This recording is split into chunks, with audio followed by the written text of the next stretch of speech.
kitob chiqarish uchun eng yaxshi printerlardan biri bo'lgan Epsonning Workforce Pro Wi-Fi 5390 printerini ko'rib chiqamiz.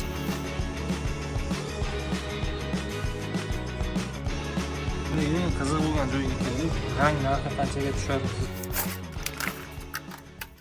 Bizni videolarimizni kuzatishda davom etsangiz, keyingi videolarimizda printer yutib olish imkoniyatini ham qo'lga kiritishingiz mumkin. Bu narsani eshitgan odam bu printerda olgisi kelmay qolishi tabiiy holat. Og'irligidan ham ko'rsangiz bo'ladi. 17-23 kg vazniga ega. Noto'g'ri printer olib qo'yib, plyusga kuymasligingiz uchun bizda Instagram va YouTube sahifamizdagi foydali videolarimizni kuzatib borishda davom eting. Tayyor bo'lsangiz, korobkasidan ochishni boshlaymiz. Hop, boshlaymiz.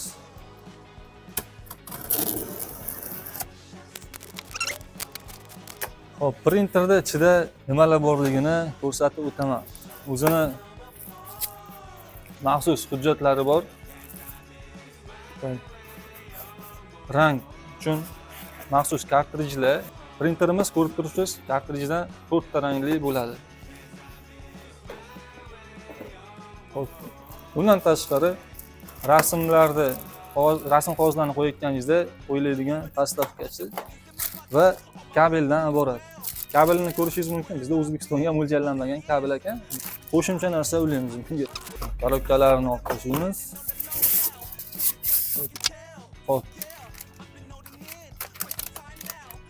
Buni kattaligini ko'ryapsiz. Bu qora rangli kartriji, mana black rangi T9441 mana shu ekrangizda ko'rib turgan modellar bo'yicha ranglar to'g'ri keladi.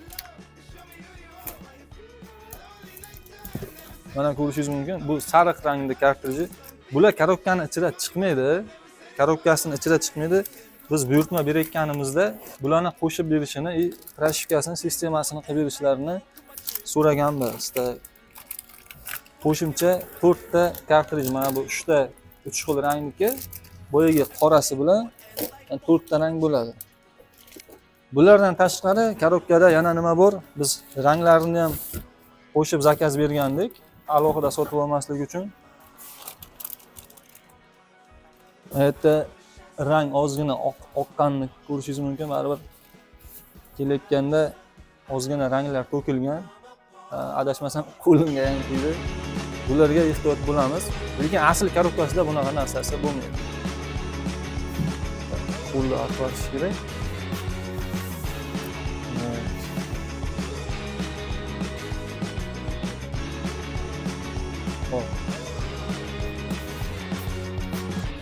Korobkamizda asosan endi eng asosiy bizga kerakli printerimiz qoldi.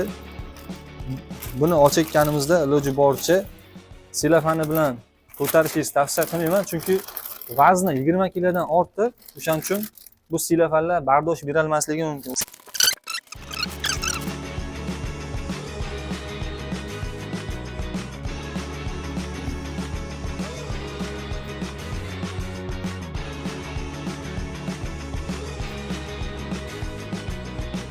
Juda ketyaptimi ishqilib, qizil. Ana so'g'ab yurayaptimi shu? Ha? Xo'p. Mana bu korobkalarimiz. Bular Epsonning o'zining korobkasini ichida chiqayotgan maxsus paketli ranglari bo'lib, bularni ochib ko'rsataman. Bularni siz agar xarid qilib ishlataman desangiz, har bittasi 60-100 dollar atrofida bo'ladi. To'g'ri bilmayman, internetda har xil manbalar bor, originali Xitoy variantlari. Bular bir martalik ishlatilinadi va bularda chipi bo'ladi. Agar siz chipsiz foydalanaman desangiz, qayta rang qo'ya olmaysiz. Qayta rang qo'yishingiz uchun mana bunaqa maxsus sistemali bloklarni olib, bu printerda proshifka qilingan holatida buyurtma berishingiz mumkin. Yoki agar o'zingiz tushunsangiz, proshifkasini internetdan olib, ya'ni sotib olib, to'g'ridan-to'g'ri olinmaydi. Bularda proshifkasi internetda faqatgina pul evaziga, ya'ni sotib olish bilan bularga o'rnatishingiz mumkin.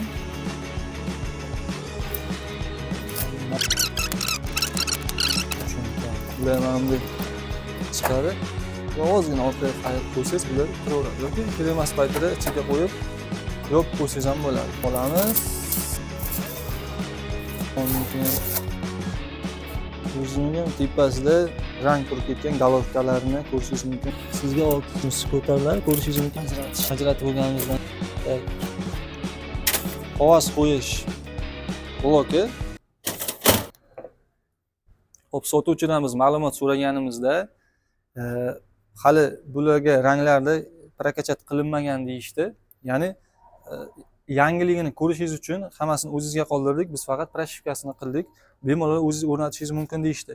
O'shaning uchun birinchi qilinadigan ish o'zini original kartrijdan foydalanib, kartrijning rangi tugagandan keyin mana bu maxsus kartrijlarni o'rnatib ishlatsak ham bo'lar ekan. Bularga bemalol suyoq qo'yishimiz mumkin. Xo'p. Demak, kartrijlarni o'rnatishni boshlaymiz. Eng birinchisi ko'rishingiz mumkin qora rang Epsonning original o'zini kartriji. Buni ochamizda. Aytdim kadrda. Mana shu tartibda qo'yamiz. Raqami chepa-tepaga qaragan bo'lishi kerak. Qatida sekin kiritamiz. Ikkinchisi o'zida mana ko'rsatib qo'ygan mana bu shulayotganchasini tepaga tortilgan holatda demak qo'yilgan yoki olish kerakligini aytilgan. Agar printeringizda siz ham proshivka qilgan bo'lsangiz, chipchasini yopishni tavsiya qilishadi. Keraklicha lentachani olib, chipchasini yopib qo'yaman, чтобы kontakt bo'lmasligi uchun. Bu narsaga albatta e'tibor berishingiz kerak. Tak, qizilga qo'yaman. Boyalarni ham albatta esdan chiqmasligi uchun bularga ham chip qo'yish esdan chiqmasin.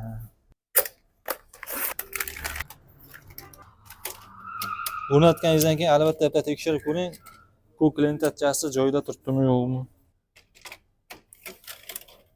Olg'a va buni yopamiz, tamom. Salafanchasini olishimiz kerak. Xo'p, bu yerda ortiqcha narsa qolmaganligiga e'tibor beramiz. Boshqa ish yo'q bo'ladi.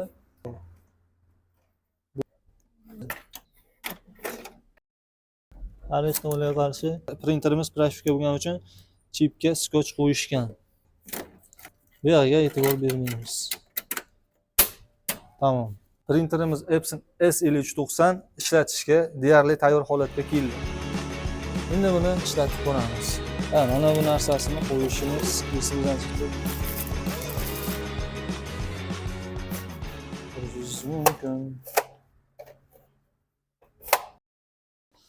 Shunchaki havastoy qo'ysa o'zi tushadi.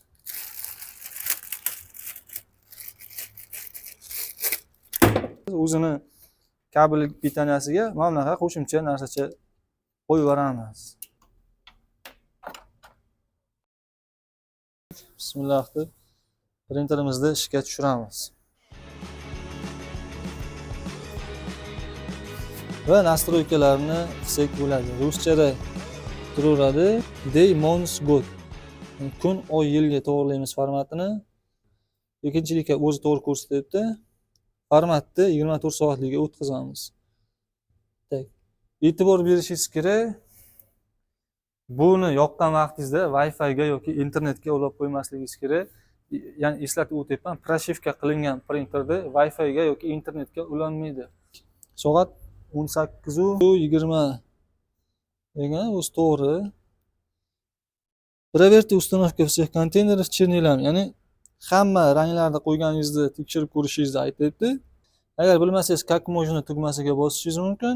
Agar bizda установка bo'ldi ranglarimiz, o'shaning uchun o'ng tomonga o'tkazib, установлен tugmasiga bosamiz. Bu sensor emas, o'shaning uchun mana bu yerdan boshqarishingiz kerak. Ko'rishingiz mumkin, initsializatsiya bo'lyapti, ya'ni загрузка boshlandi. Buni kutib turamiz. Ba'zi hollarda 9-15 minutdan kerak bo'lishi mumkin установка bo'lishiga. Svet o'chib qolmasa bo'ldi. Ranglarni o'ziga tortishini eshitishingiz mumkin.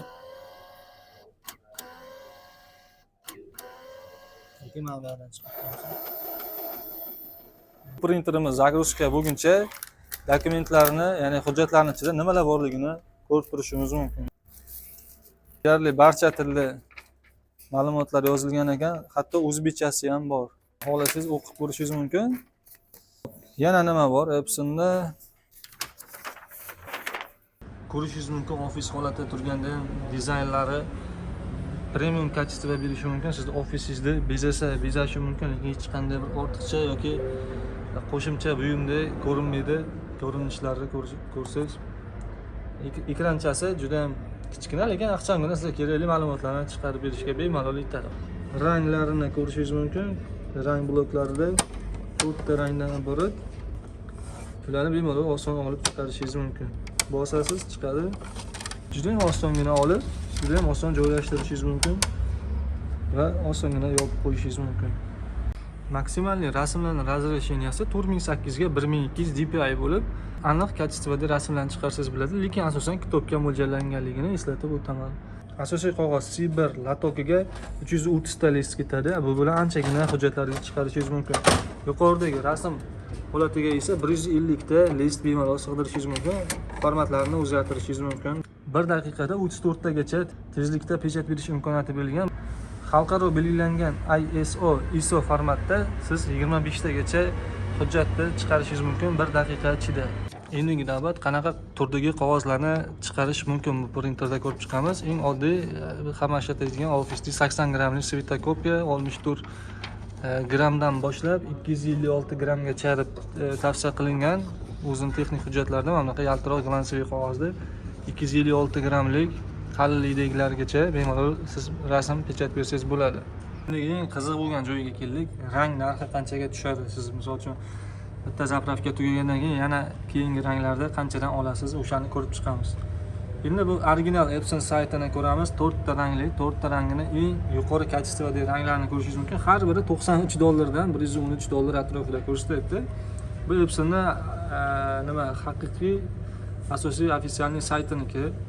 Undan pastroq kачествоda, ya'ni standart capacity deyiladi. Ikkinchi darajali standart ranglar $57, $90. Ya'ni har bitta rang 4 ta rang ketsa unga 4 tasini har biri $57 dan tushadi.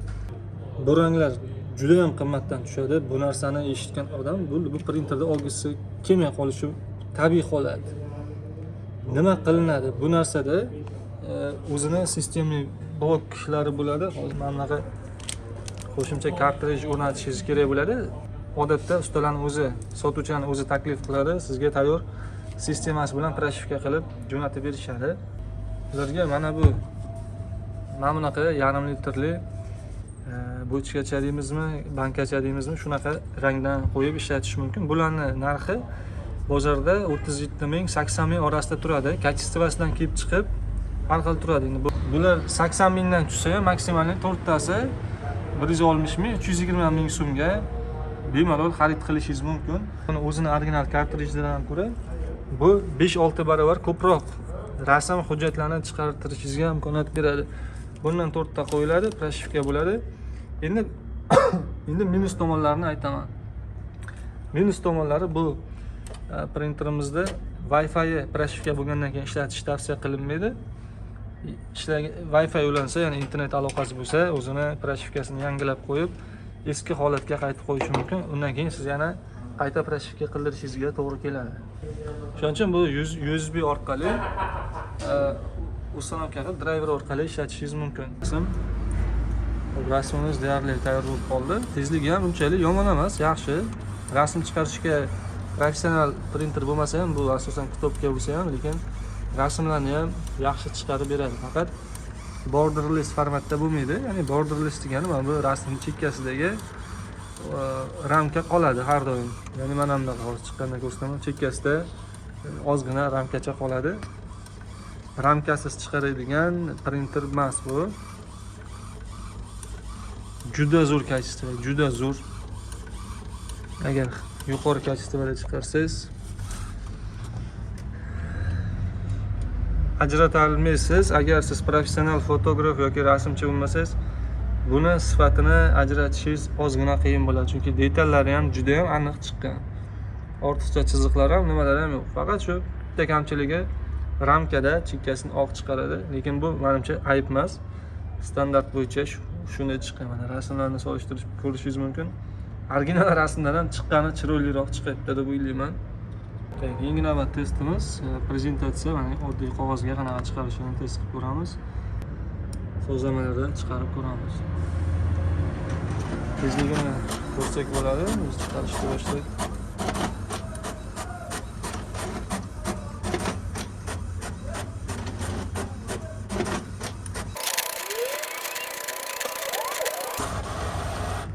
Hozir listlarimiz tayyor bo'ldi. 12 ta listni 1 daqiqaga qolmasdan chiqarib berdi. Kачествосini ko'rishimiz mumkin. Kачествоda detalность bo'yicha hech qanaqa xatolar yo'q. Hamma narsasi ajoyib chiqqan.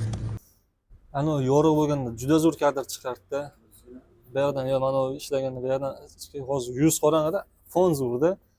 Xullas, bu printerda agar sizda dolzarb tezkorlik muhim bo'lsa, kitob chiqarmoqchi bo'lsangiz, ko'plab hujjatlar chiqarmoqchi bo'lsangiz, aynan siz uchun tavsiya qilaman. Agar uyda ishlatmoqchi bo'lsangiz, unda boshqa turdagi printerlarni hali obzor qilamiz. Bizning videolarimizni kuzatishda davom etsangiz, keyingi videolarimizda printer yutib olish imkoniyatini ham qo'lga kiritishingiz mumkin. Bizning Instagram, YouTube sahifalarimizni kuzatishda davom eting. Agar siz qanaqa printer tanlashni bilmasangiz, kommentariyada yozing, nima maqsadda printer sizga kerak bo'lyapti. Uyda ishlatasizmi, talabamisiz, o'qituvchimisiz, ko'proq nima chiqarasiz? Oq-qora rangdagi hujjatlarni ko'proq chiqarayotgan bo'lsangiz, mana bunaqa Canon lazerli printerlarni ishlatishingiz mumkin. Agar siz umumiy ham rangli, ham oq-qora umumiy ma'noda foydalanayotgan bo'lsangiz, tezlikka yoki sifatga, byudjetga qarab har xil turdagi printerlarni ishlatishingiz mumkin. Yana eslataman, kommentariyada yozishingiz mumkin, nima maqsadda sizga printer kerak. Keyingi videolarda ko'rishguncha sog' salomat bo'ling.